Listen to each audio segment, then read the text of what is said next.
Hi everyone, welcome to the Resilient Podcast, where we bring you baby product reviews, positive parenting resources, and a line of specialty design pieces for ease and comfort in the hustle of motherhood, so you can live like the beautifully resilient mom that you are.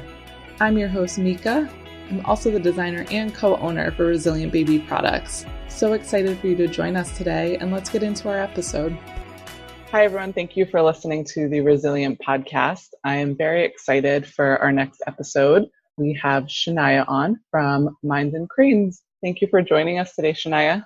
Thank you for having me. I really am excited. So my name is Shanyah Wright. I am the founder of Minds and Cranes, which started out as a blog that was specifically kind of created to discuss and address like mental health and wellness in the African American community, just to kind of create some normalized conversations around mental health and wellness in the African American community. Is still something that has made strides, I would say, over the last few years, but it's still something that's kind of taboo, kind of a lot of misunderstandings, a lot of, I would just say, lack of awareness and kind of education and understanding around what mental health and wellness really means to us in that community. So that has kind of been where I started, and I've just kind of let it evolve from there. So I definitely plan on building on that on the blog and kind of expanding, looking into doing some consultation and kind of just expanding the services so that I can try to help connect people to the resources and the supports that they need as people become more comfortable kind of discussing and opening up about mental health and wellness, and being more open to the idea of going into therapy and supports of that nature. So that's Minds and Cranes in a nutshell. Just really quickly, as my personal background, I am a marriage and family therapist, have a master's degree in marriage and family therapy from Drexel University. And I've been in the field for over 10 years. I still do practice.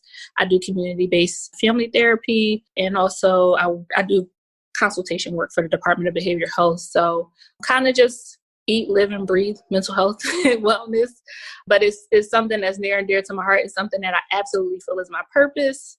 And so it's something that, I think is, and it's rewarding for me personally, because I'm on my own healing journey as well. And so it's just something that helps me along the way. It's as much as I like to help other people, it's me sharing my story and helping other people heal through going through my own healing process. So. Awesome. Thank you. And for any listeners that probably don't know, Shanyah and I went to high school together. We were on the Abington cheerleading team together. Yes. Many moons ago. And look how far we've come. Wow. I know. Look at us killing it. Yeah. Great. So I'd love to talk about our first big topic is normalizing depression and postpartum. That being such a huge thing for mothers in general. And it's a big part of the motherhood journey that I like to draw awareness to, because it's something that I've also had a hard time with. Having, a healthy baby, postpartum was very tough for me. So there are lots of women out there that don't have a smooth ride, so it's even more difficult. So I'd love you to kind of talk a little bit about why it's so important for moms to be comfortable addressing postpartum depression and anxiety. I think it's important because, again, when we talk about normalizing, it's just one of those things where it's a very high likelihood that it will happen to you. I think that is something that's very common, but not so commonly discussed. Not everyone is prepared for what comes along with it, or that can even happen, after having a child. And I think what was interesting in preparing, and as I this podcast was coming up, I started seeing all these articles and posts and everything about postpartum depression. And one of the articles that I read was from blacklove.com, and it was an article on how we survive postpartum depression. There was a woman talking about how it was a Black, African-American woman who was talking about how she and her husband kind of got through that process together. And one of the things that stood out to me is how she said at one point, her husband, one of the things that was reassuring to her is that her husband said to her, well, it happens.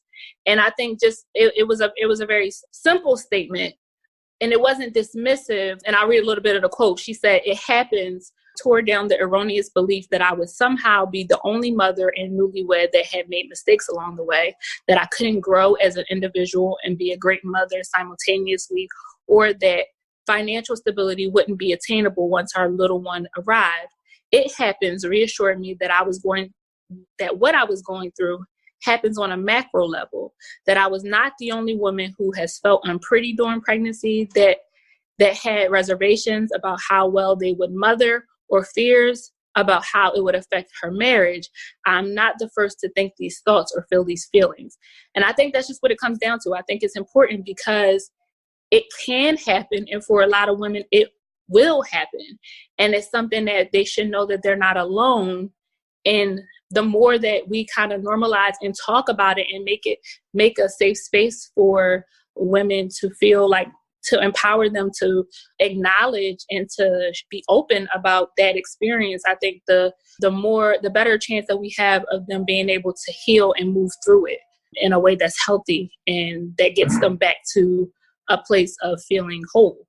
Absolutely. That was a really nice quote. Thank you for sharing. Mm-hmm. Mm-hmm.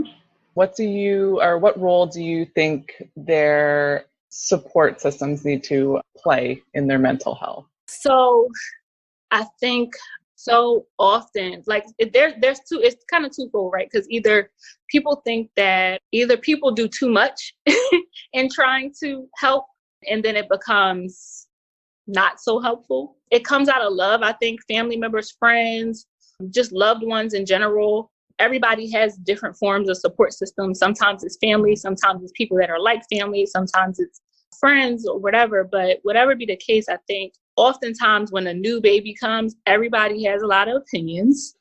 Everybody, right? Everybody has advice and all of that. And I think what's important is to find out, how does that person want to be supported? Because oftentimes that's not supportive to that person. That may not be what that person needs in that moment. A lot of times the advice is unsolicited. A lot of times the opinions are just that. And there's no space to allow a mother to come into who she is as a mother. And so I think it's important to, one, have supports that respect and value how that individual mother feels they need to be supported.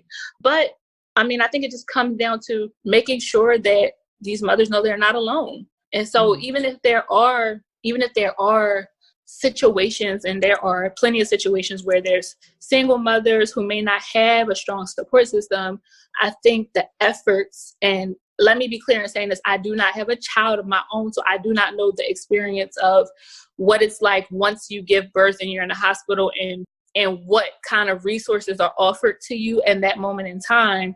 But from the people who are surrounded around me, who are new mothers and things of that nature, I think for me, I haven't gotten the impression that there's a lot of connecting to resources and supports for moms once they do give birth, be it a support group or just be it therapy or some type of support system that can be in place for them to know that they're not alone, and I think that's what it comes down to. I think it's just important for women to know, like, is that they're not alone. And in order for them to feel that way, they have to have people surrounding them that have good intentions and that can support them in a way that they need to be supported.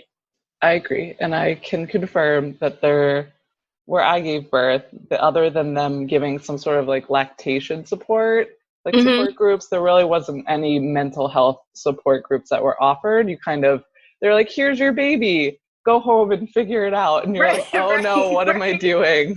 Right. Exactly. So yes, I will second that.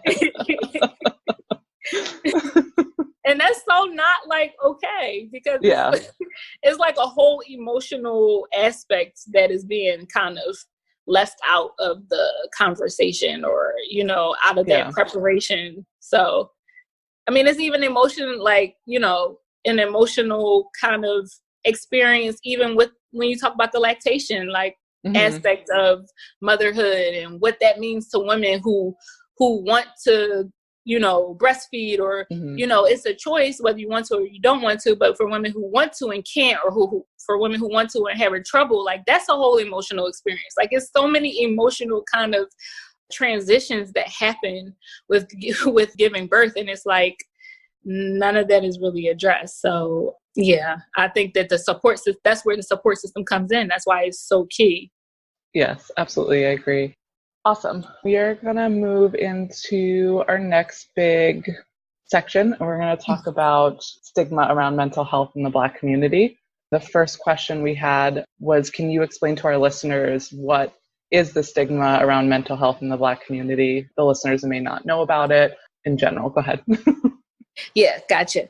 First of all, I really appreciate having this conversation just around the stigma of just mental health and postpartum depression and all of that stuff, but specifically in the Black community, addressing that particular issue is important. That it doesn't always come from a person in the African American community.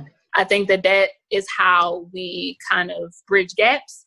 And we create a more open and safe space for everybody to understand each other. And so I appreciate that from you, Mandy, a whole lot. But thank you. just it can be a very layered topic. But I think in short, what it comes down to is that historically within the African American community, just through as it relates to a lot of the trauma that happened through slavery and throughout, there's a lot of distrust and a lack of vulnerability and wanting to be open about certain struggles that African Americans may go through just because of the repercussions of those things historically. So we kind of learn to kind of keep things within ourselves, within our families. Even within a family, it's kind of like when you're always in survival mode, it's hard for you to address some of the things that are underlying. And I think that's kind of persisted throughout generations and generations. And it's just something that has become more of a protective thing of like, don't talk about it, or, we don't address those things, or we don't have a space to be weak because we're constantly in survival mode and we have to do what we have to do. And there's no time to kind of sit and process and think about why you might be feeling irritable, or why you might be sleeping a lot, or why you might be having negative thoughts, or why, you may be feeling sad, or why you may be crying, in your personal space by yourself in private or whatever. I think that there's just a lot of work to do a lot of undoing and a lot of unlearning of kind of the defense mechanisms that we've put up as a culturally in our community to protect ourselves, because that's just kind of the experience that we've had to constantly be in through over the years. And I think we're now at a place where people are understanding how that has the negative implications that has had on our community, because we have so much to heal from. And so there's this thing still, though, even you're talking about undoing hundreds of years of like people kind of coping in this way. So there's very much still I think it's just a very easy kind of comfort zone of just being like, we don't address those things. Like, we don't talk about those things, because I think there's an attitude or an idea of it meaning that you're weak, or meaning that you're crazy. And all of those things are untrue. But because we really haven't talked about it much, we really lack a lot of awareness and understanding of what it means to have depression or anxiety or PTSD or some of those things that a lot of us carry. I think that there's just a lack of awareness and knowledge because we don't talk about it, because we think that it means something is wrong with us, and that we're weak, and that it'll somehow impair our ability to function like in society, or become a target, or be vulnerable to be hurt. And so I think that that's why people don't talk about it. They don't feel as though a lot of people aren't really ready to go there, because that means becoming vulnerable. And that's very difficult to do when you're constantly trying to protect yourself and constantly trying to stay guarded in a lot of ways. And that's how we have to maneuver in the world. So it's kind of hard for African Americans, because when we walk out our door, we absolutely, in a lot of ways, still in almost 2020, we still have to protect ourselves in a lot of ways. And we still have to kind of guard ourselves and, have those defense mechanisms to kind of function in the world as it is in society today. But I think we are getting to a place where we recognize that we do have to have a safe space somewhere to kind of begin to unpack some of these really deep-seated issues that we struggle with as a culture. So awesome. Thank you for sharing that so everyone could understand a little bit better. How has this thinking been changing? What have you been seeing, reading about, experiencing? I think just seeing people, social media is very powerful, and it could be powerful in a positive or negative way. I think we all realize that, but I think in a very positive way, it has allowed people a platform and a space to tell their stories. And I think there are more African Americans opening up about their experiences, whether it be with depression or anxiety or self-harming or suicidal thoughts or even attempts, postpartum depression, like things like that. Like it's becoming more of an open conversation. And then when you have African American celebrities who have a lot of influence, who are willing to open up and talk about it, I think that helps too, because that is who, they have influence and people look up to them. And, when they start to normalize some of these conversations, I think it allows people to begin to it plants a seed. And then you have more, people, African Americans in the mental health profession, who are also trying to add to that conversation and make sure that it's being processed in a way that is not harmful, and that is promoting healing, and that it actually helps the community to move forward as a whole. I do think that there's definitely a lot of steps towards that. I've seen more initiatives to, address issues with access to therapy, but also to African American therapists and psychologists and psychiatrists. That's a very difficult to access because they exist, but there's a lot of challenges to kind of circumvent with regard to insurance and just what it costs financially to have these services. And also, if not all, but a lot of African Americans would like to have an African American therapist or psychiatrist or psychologist, but oftentimes they're like booked because there's a high demand. So, I've seen a lot of initiatives to kind of try to start to address some of those challenges. And that's something that I'm definitely trying to do as well through Minds and Cranes. So that's kind of like my next initiative as well. But I think that there's a lot of mental health professionals in the African American community, and just a lot of just everyday people and celebrities in the community, in the African American community, who are trying to add to the conversation to just make it normal to talk about these things the same way you talk about and address your health, your physical health. Helping people to understand that it's equal, that it's just as important to address your mental health. So I definitely see strides. Awesome. So yeah, you probably answered part of the next question too. What has been moving in the right direction? Was there anything else that you wanted to include in that? No, I do think it's moving in the right direction. I do. Yeah. Okay, awesome. What do you still think needs to be addressed? Are there Well, I touched on it a little bit, but I think obviously you have more of a systemic issue when it comes to when you talk about healthcare and insurance, and you talk about access to therapy and all of those things. I think that's a major barrier. And a lot of times therapy is so about timing. Like, it's like you have to, when somebody is ready, you kind of got to be able to connect them very quickly. It cannot be like a huge window, especially if it's someone who has not really been exposed to the idea of therapy and is already kind of on the, like, you know, on that fine line of like, I may or may, like, if somebody doesn't call me back, then I'm never, like, I might not go. So I think it's like making sure that, you know, we're addressing the issue of access and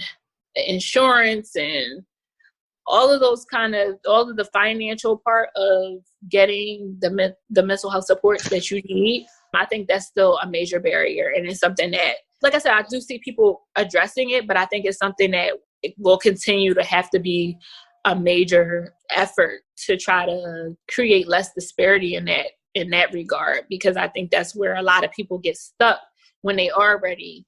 It's like, oh, well, I don't have any they might get somebody and they might not have any openings for 2 months. And it's kind of like, well, will that person even want to talk about it in 2 months? Or, you know, does that person even feel like their issues are valued? I mean, I go to therapy, and I know when I was looking for a therapist, you know, that 9 times out of 10, I didn't want to see you. If you had a waiting list, or, you know, you felt, or you couldn't see me for 2 months, I feel like my issue is important right now. So, you know, it's like, that doesn't typically happen, like, in, like, when it comes to your physical health. Like, even if like, say your doctor doesn't have an appointment for 2 months out, oftentimes if you have insurance and all of those kind of things, there's ways around that. You can go to urgent care. You can go to, you can, like, depending on what the issue is, now you got like ready clinics, and, you know, you got like, or you have an option to see a nurse practitioner instead. It's like all these different kind of ways to try to make sure that even if your doctor can't meet your need in the here and now, there's all these other kind of ways in which you can still have your issues addressed with your physical health. And that's not necessarily the case for mental health. So again, that's kind of where I'm kind of focusing my attentions as we come into the new year, and I get back on track with Minds and Cranes and everything. That's something that I definitely want to kind of try to create, that intermediate space, so to speak, when people can't get access right away. Yeah, that would be really cool to see that in the moment kind of care develop a little bit more. So that'll be exciting to see what you start doing in 2020. We'll be watching. Yeah, excited. Is there anything you can think that specifically relates to mothers in this kind of umbrella we've been talking about? In regard to, like, the postpartum depression and all of that stuff? In regards to, like, mental health in the Black community, is there something that you see specifically with mothers? Yes. One of the things I definitely wanted to bring up is that, like, there's this, like, very strong, like, narrative in the Black community amongst women and mothers, especially, of, like, being a strong Black woman. And I think that's a narrative that is not untrue, because it's very much so the case, because, again, just historically, that's how they've had to be. I think that crosses cultures, though. In a lot of cultures, mothers tend to be the backbone of the family and all that good stuff. But I think that in the Black community, there's this shame. Like, if you aren't that, you know, if you're kind of like, if you aren't able to rise to the occasion and, you know, carry the family and hold everybody up and, you know, hold everything down and not show any emotion and just kind of single-handedly have your cape on and just, like, be able to just, like, you know, be down for anything. I think there's this shame if you aren't able to live up to that. And again, like I said, kind of like as this podcast interview was coming up, during this time, Beyonce did her Elle magazine interview, and she kind of like touched on that. One of the things she said kind of that stood out to me was, she said, many of us grew up seeing our parents act as if they were superheroes. Most women have been conditioned to ignore symptoms and just tough it out and focus on taking care of everyone else before themselves. She said, I am no longer one of those people. And I think that I think we have to, it's not that it's wrong to have this desire to be a strong Black woman, but I think we have to kind of redefine what that means. And what I think needs to be redefined is basically what she said, that you can't be strong for other people if you aren't strong for yourself first. If everybody kind of is very familiar with the whole, like, you're on an airplane, you got to put your mask on first before you put somebody else's mask on. If the plane is going down, like, you got to save yourself before you can save other people. You can't help other people if you did. Right? So I think it's just like, at the end of the day, you can't run yourself into the ground and think that you're doing a service to everybody else, because ultimately they're not really getting the best version of you, and you're doing a disservice to yourself because you're not pouring into you. I think what it means to be strong is to be able to acknowledge that it's okay for you to have your needs. It's okay for you to be vulnerable. It's okay for you to have your time to, work through whatever you need to work through to heal, because ultimately these are the things that will, as much as you're helping, a lot of the things that you carry that are unresolved and unaddressed will also spill over into your family and your children and their children. And it's kind of like these cycles that kind of continue to persist when you don't choose to, when you just ignore yourself. And so I think part of being strong is being able to acknowledge, like,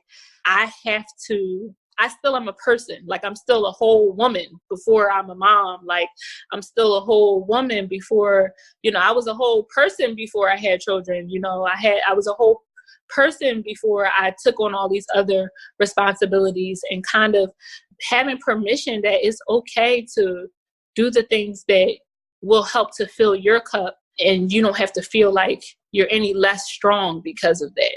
So I think that's something that is definitely something that a lot of Black mothers battle in the African American community, because that is absolutely like a prerequisite for being considered like a good mom in the African American community. Like, that's what it is. So you just got like 3 questions answered all in one. I didn't even have to prompt you. You just went for it. It was just flowing. So it was great. Thank you. It was great. Awesome. So yeah, we're now on to our last big group, promoting healing through mental health and wellness supports. So the first question we had for that is, how do you think we need to be promoting healing through mental wellness? Some of these questions you have already touched upon a little bit. So if you just want to add anything else in, go for it. Yeah. I mean, again, I just think that, of course, I'm a big proponent of therapy. I'm a big proponent of other types of positive outlets, such as like prayer, meditation, journaling, yoga.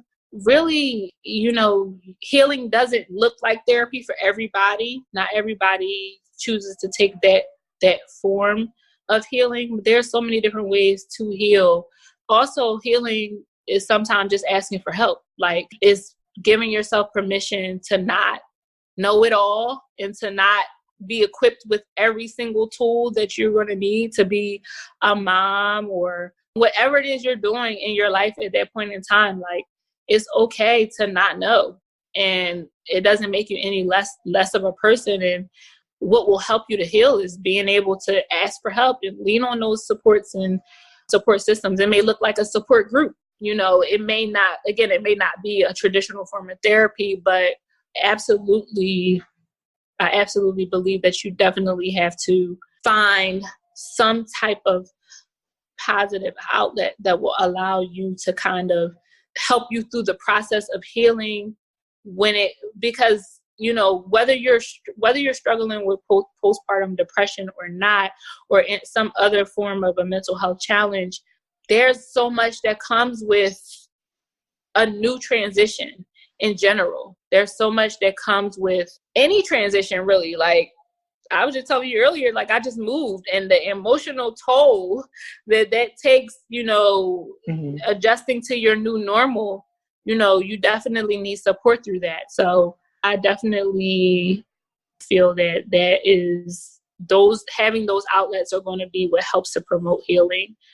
And just knowing that it's okay to reach out and to and that is necessary. Like, you don't have to go through this by yourself. Even if you have very limited like family or friend support, again, there are other avenues and other resources that are out there. Again, that's something that I like to do, is to try to help connect people when they can't find those resources, but they're out there, and there's definitely a way to get the support that you need, because you can't be of any assistance or help to anybody else if you're not pouring into yourself. So Great. Is there anything that you've either experienced or know about that's different for just like mothers and pregnant women? Any resources or types of therapy that you've heard about that you think would be great to talk about right now?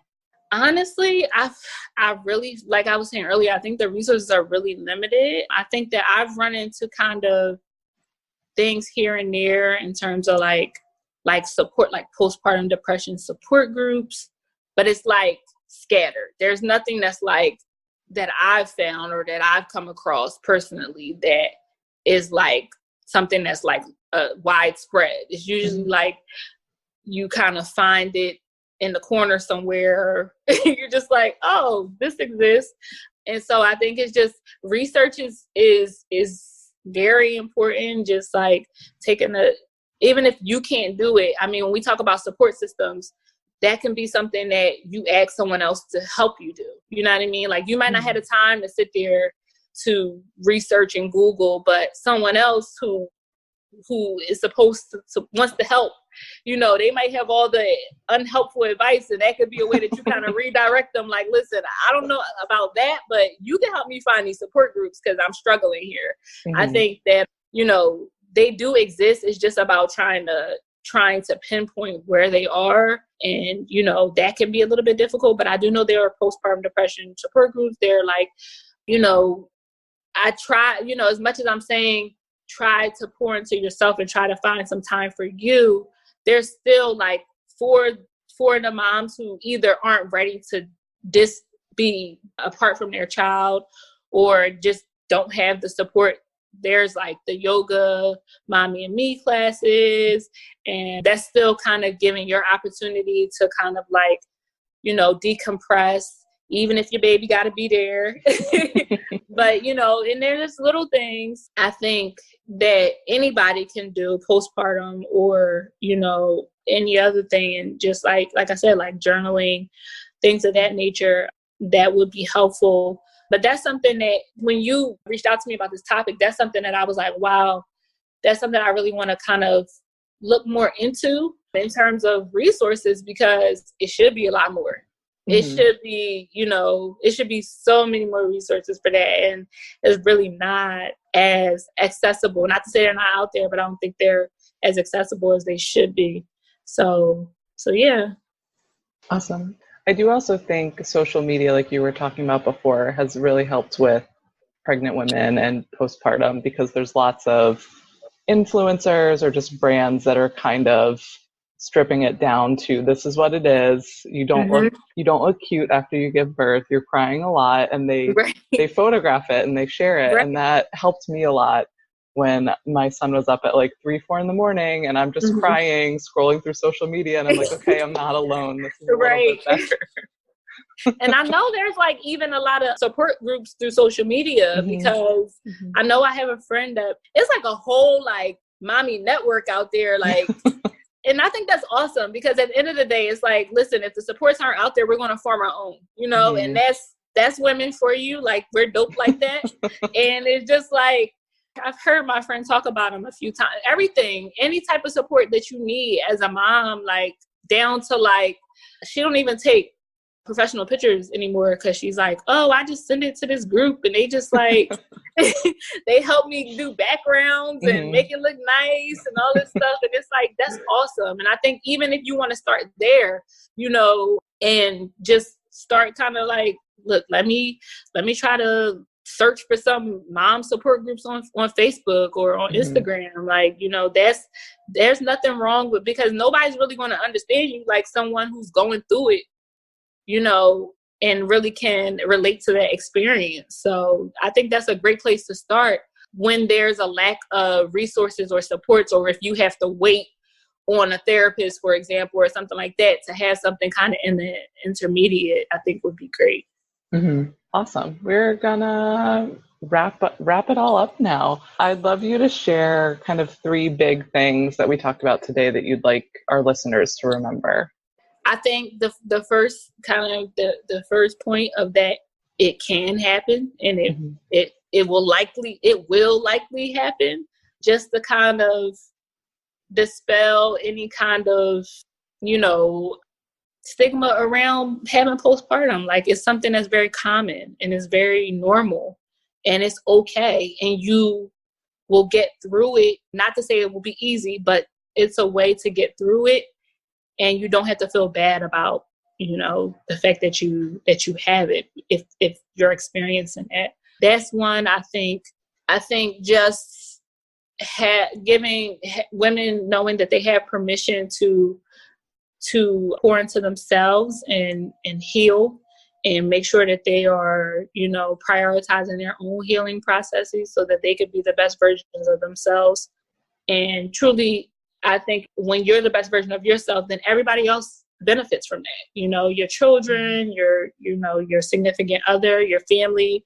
So, giving women permission to heal and know that it's okay to take time for yourself, and to not define yourself by being a mom. Not that there's anything wrong with that, but that to know that it's okay to be that and so much more.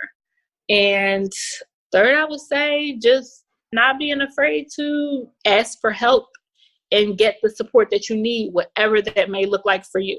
Again, it may not be therapy, but whatever that support may look like for you, I definitely would like women to walk away, have a takeaway, knowing that is okay and it's necessary, like you should.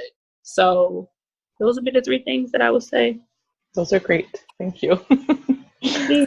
Can you share with the audience how they can follow you or get in contact with you if they have any questions or want to talk to you more?